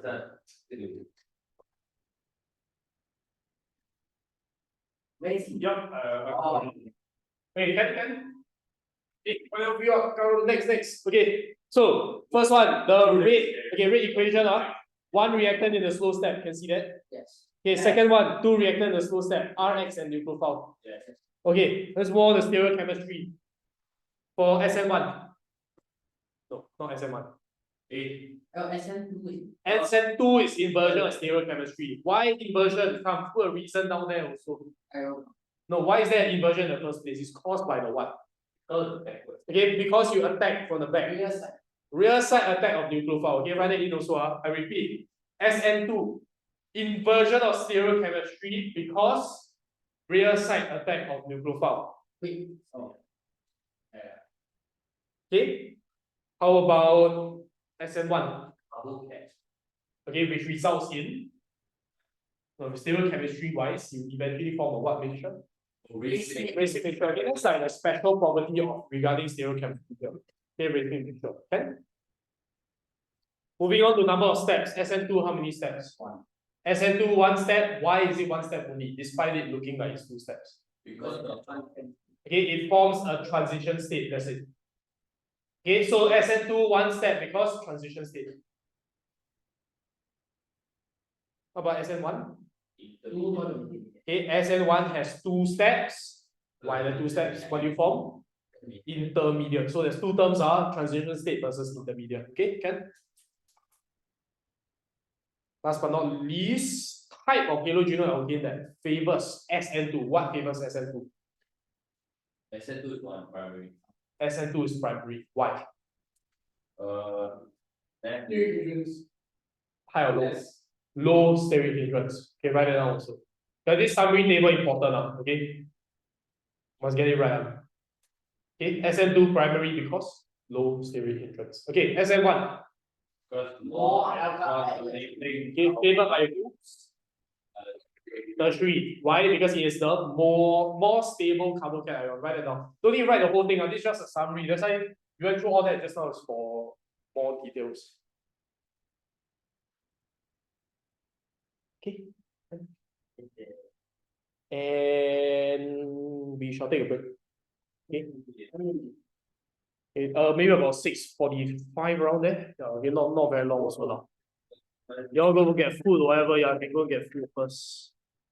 Yeah, go get food.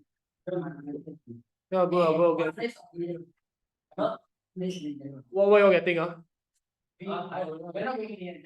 Okay, can. One minute more.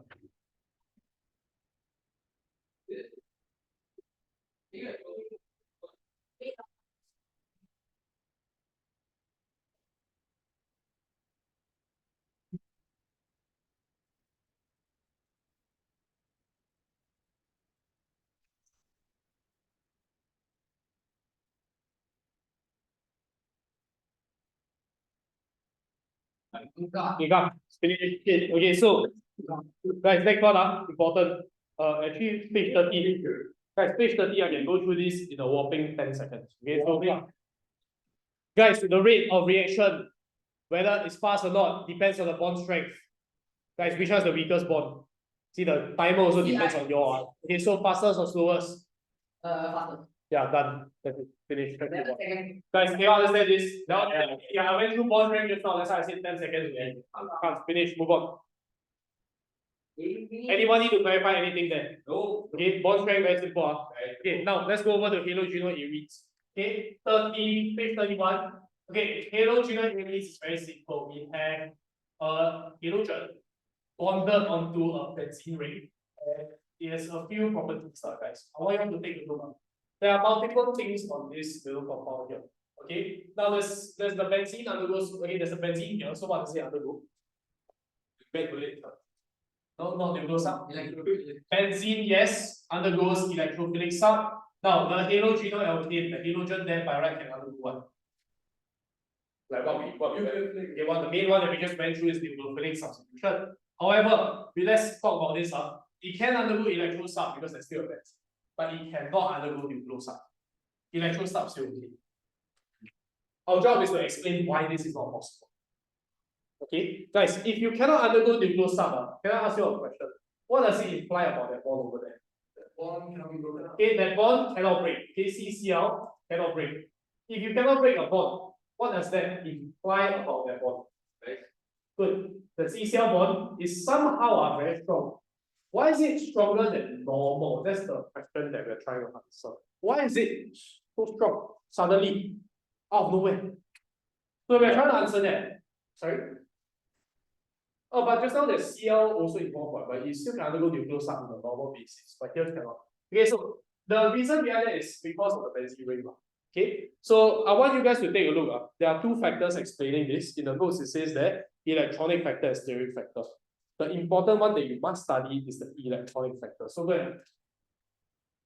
Highlight that. Okay. So this one is a little bit related to your arenes topic. Okay, but take a look at the bottom of page 31. Okay, or perhaps no, look at page 32 first and go to the box with the diagram. Now the box over there, we're going to draw in a simple diagram. Okay, if you were to take a look at this benzene ring alone, each carbon atom has a what orbital? Okay, there is hybridized orbitals, right? Okay, now in a benzene ring, okay, it's an sp2 hybridized orbital. But if you are sp2 hybridized, you must also have a what orbital that's not hybridized, p orbital. So what's happening over here is this. Okay, we already know that benzene is made up of p orbitals on each carbon. Does that make sense? Let me draw it. Okay, you can draw this in. Now, what will all these p orbitals do? Do they just stand there? No, right? They can do they will overlap sideways, right? Guys, they overlap sideways, all overlapping with each other because they're all side by side. Does that make sense? Imagine this. There are 6 people standing in a circle. All of them can just hold hands with one another, correct? Okay, creating a ring. Guys, what is this 6? What is this system called? Now that all the p orbitals are overlapping, the pi electrons can do what? Good. Delocalize means what? Move freely. It can only move freely once the p orbitals overlap like that. Okay, so that's the recap of benzene, that topic. Can? Next. Over here, we have a chlorine that is kind of attached to that carbon also. Does chlorine have p orbitals? Yeah. Okay, of course it does. Okay, many atoms have p orbitals. Now what will happen to these two p orbitals? They can also overlap, right, guys? Is there anything stopping them from overlapping? No. So let me just explain what's happening here. In other words, chlorine is kind of like playing in the fun. Okay, so what's happening is this lone pair that's inside the chlorine's p orbital. What can the lone pair do, guys? Does it just stay there? It can now move inside the benzene ring, right? So that's the act of delocalization. The lone pair on Cl will delocalize into the benzene ring.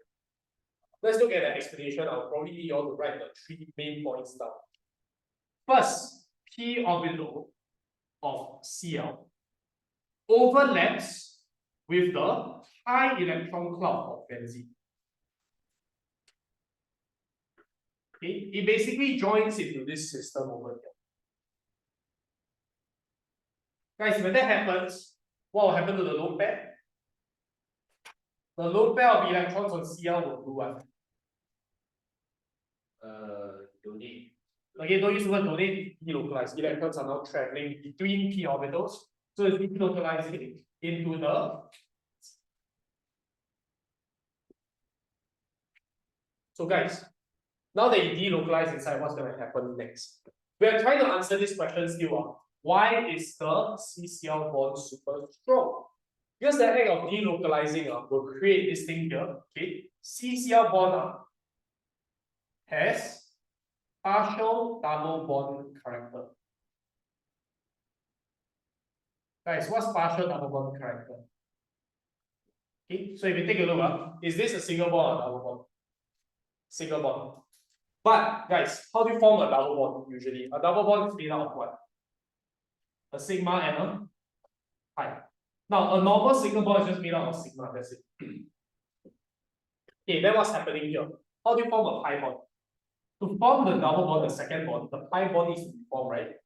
And the pi bond is formed by overlapping p orbitals. So can you all see this? Technically, right, the orbitals are overlapping, right? Okay, I say again. Technically, it's a single bond, but at the same time, there are 2 p orbitals overlapping sideways. It is not actually a double bond, but it simulates a double bond. Okay, because it just so happens C can only form a single bond with Cl. But there's a bit of an illusion of a double bond also because there's a p orbital overlap. In other words, it's kind of like introducing a few double bond features right into a single bond that way. So it's like a hybrid of both bonds. Okay, so you can think of it as a 1.5 bond. Legit, okay, so it's not a double bond, it's not a single bond, it's kind of in between, it's a 1.5 bond. So guys, that's why we call it partial double bond, not an actual double bond. Okay, so I need you guys to quickly highlight this, very important. Hey guys, the bond now is stronger or weaker. Now that you have a little bit of double bond features, you have stronger, right?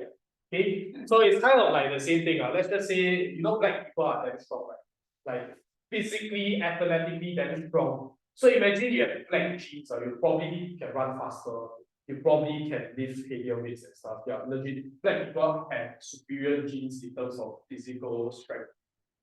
Yeah, it's true. Huh? Except for the fact that the police will probably shoot you iron hands up. Yeah, but that's kind of true to a certain extent. And that's why, right, let's just say Chinese then uses physical strength.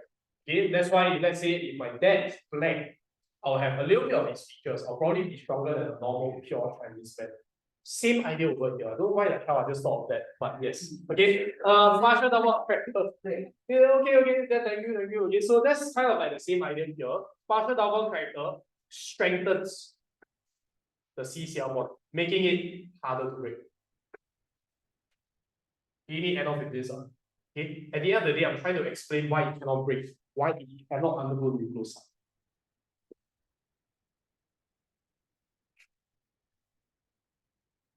Okay, so I'm gonna highlight keywords guys, because this is an explanation question. Okay, if your explanation doesn't have any of these keywords, then go on already. Okay, so first p orbital overlap with high electron cloud, but delocalized here is important. Okay, then the final most important thing is partial double bond kind. In other words, anything attached directly to benzene will be a buff, a strength buff in a way.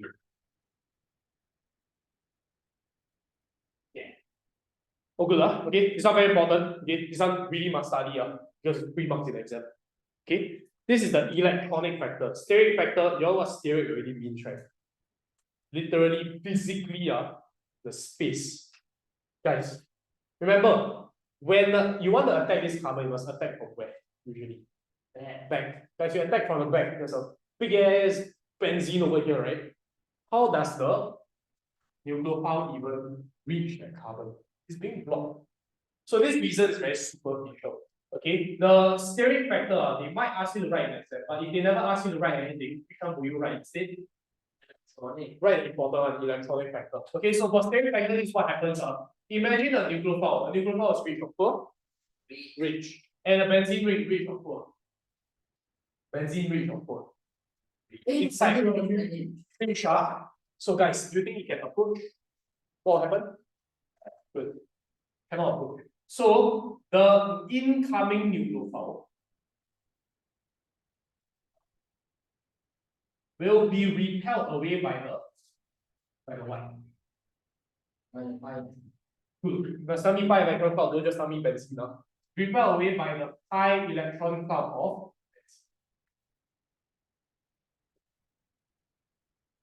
benzene. Okay, thus there is steric hindrance. It's damn difficult for the nucleophile to even come to attack. Okay, this is not the most important reason, as I mentioned. Please stick to your electronic factor. Okay, if let's say there's one of the two you need to study, choose wisely. Okay.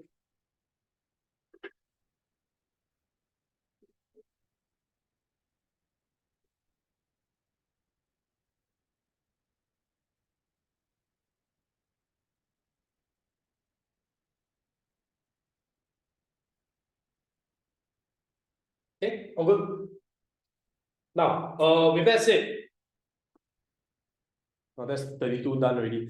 Okay, page 33 is more of electrophilic sub, which is stuff we have learned in arenes. So I'm not really going to go over this. Okay, this guy can still undergo electro sub because benzene is rich of poor.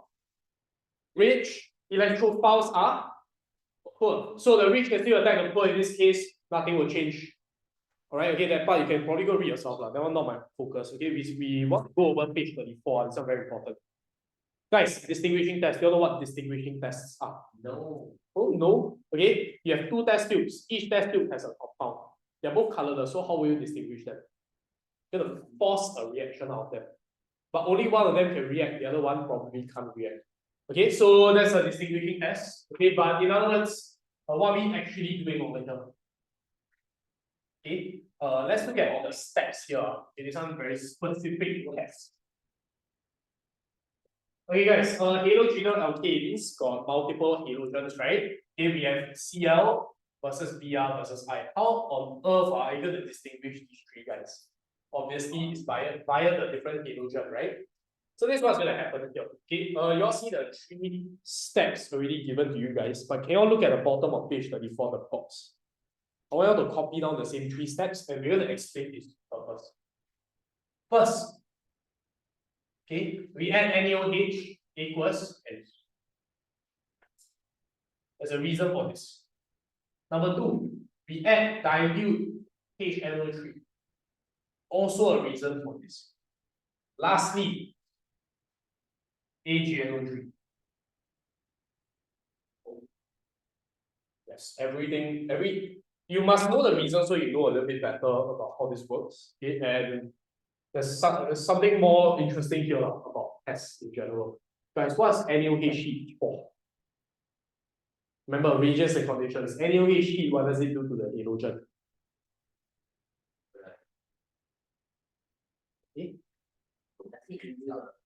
A halogen, whatever the halogen is, you add OH minus, what reaction will happen? It's a nucleophilic subreaction.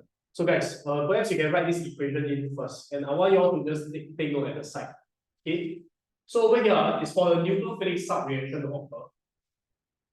But why do? Guys, what's important in these 3 compounds? The halogen, right? Now the halogen right now, can I use it to do anything? Why? It's stuck. It's bonded. So you get it out, right? How do you get it out? You liberate it basically by undergoing a nuclear subreaction. So the nuclear subreaction is to liberate the X minus ion, which is exactly what I want. Right now it's bonded. You can't do shit. So break it first. Next, dilute HNO3. Any idea what this is for?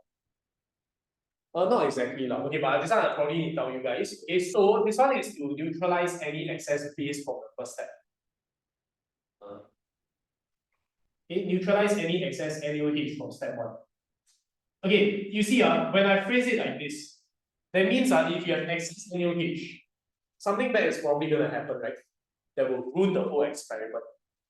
So what's the based on that alone, what's the thing that will happen here? If you had excess NaOH, it can happen. Not exactly. It doesn't really matter here. As long as you get it out. If there was unreacted NaOH, okay, just take note okay, the Ag2O precipitate would be formed. Not Ag2O, sorry, AgOH. Okay, it's a brown PPT, so take note.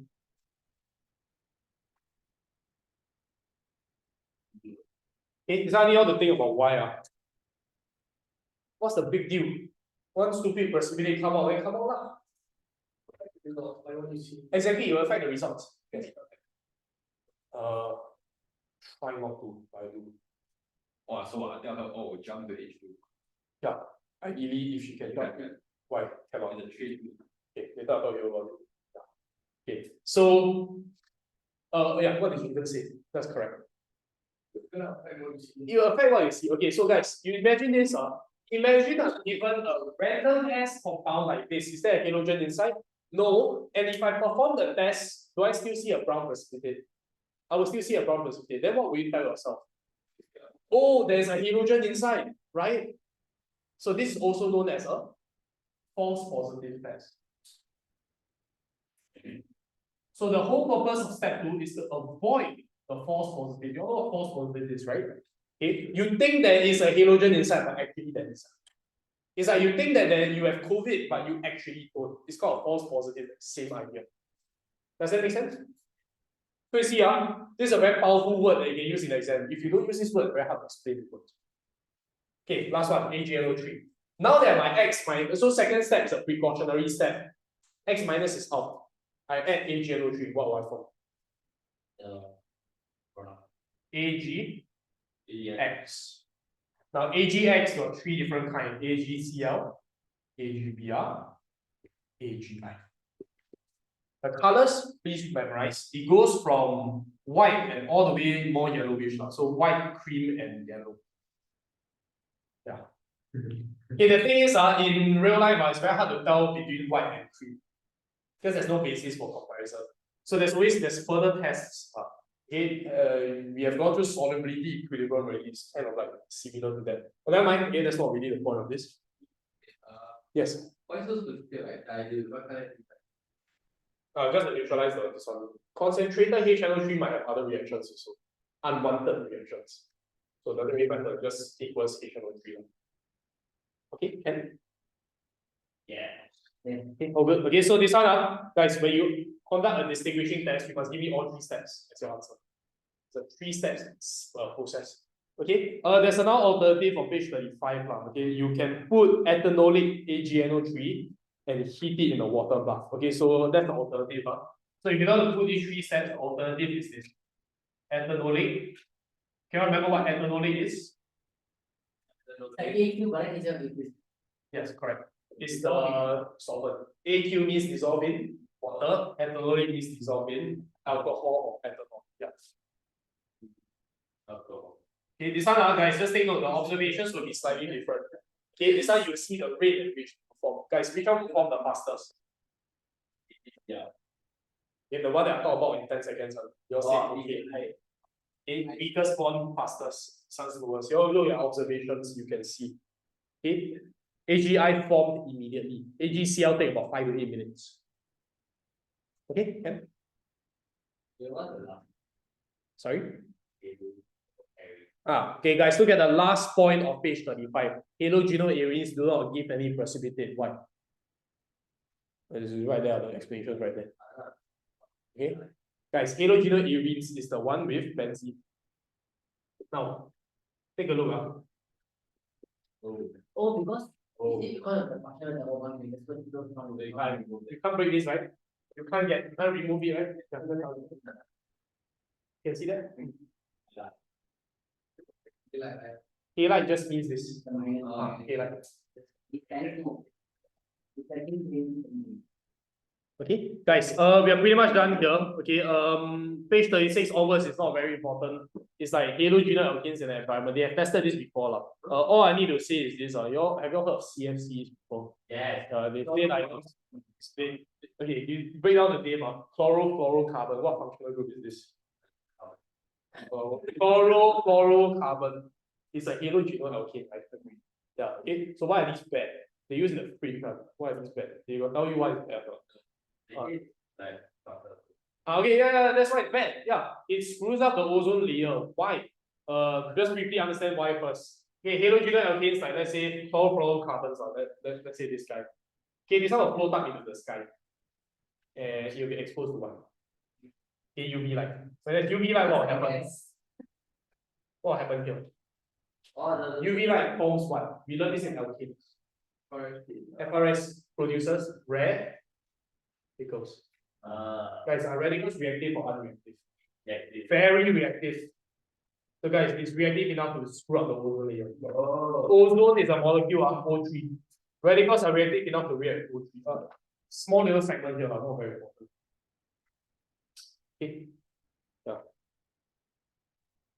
And you see page 37, they teach you how the depletion of ozone layer works out. Doesn't matter. You don't need to study. Go page 37.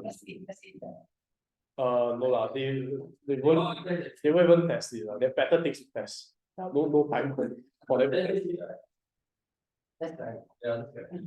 Okay, so done. That's pretty much it for this topic. As you can see, this topic is a lot of shit to go through.